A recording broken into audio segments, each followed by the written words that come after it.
Good morning class. 10th class है। तो आज हम आपको काव्य साहित्य का पाठ पहला सूरदास का जीवन परिचय पढ़ाएंगे। सूरदास का जन्म 1478 ईस्वी को हुआ था।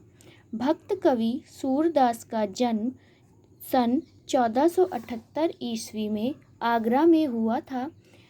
कुछ विद्वान दिल्ली के सीही नामक ग्राम में इनका जन्म स्थान स्वीकार करते हैं।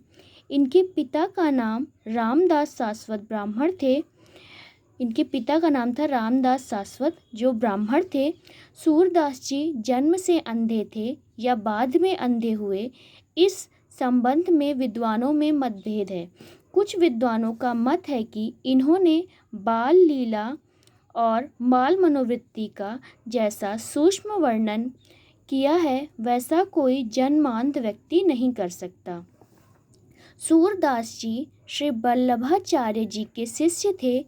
वे मथुरा के गऊ घाट स्थित श्रीनाथ जी के मंदिर में रहते थे।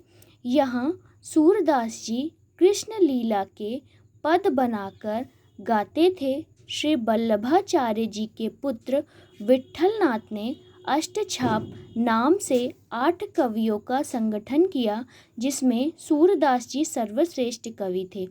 तो विट्ठलनाथ ने, वल्लभाचार्य जी के पुत्र थे विट्ठलनाथ, जिन्होंने अष्टछाप की स्थापना की थी और जिसमें सर्वश्रेष्ठ कवि सूरदास जी थे।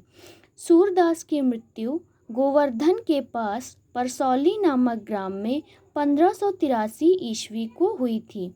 तो इनका जन्म हुआ था 1478 ईस्वी में और मृत्यु हुई थी 1583 ईस्वी में। कृतियाँ: भक्त कवि सूरदास जी ने हिंदी काव्य को विपुल रचनाएं प्रदान कर समृद्ध किया। इन्होंने लगभग 1.25 लाख पदों की रचना की।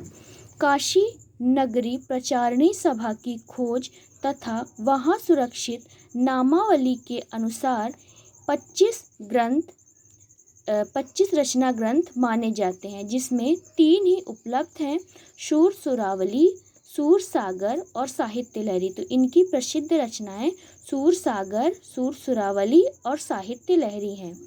हिंदी साहित्य में ब्रज भाषा काव्य के प्रथम रचयिता सूरदास को माना जाता है। तो हिंदी साहित्य में ब्रज भाषा काव्य के प्रथम रचयिता सूरदास को माना जाता है।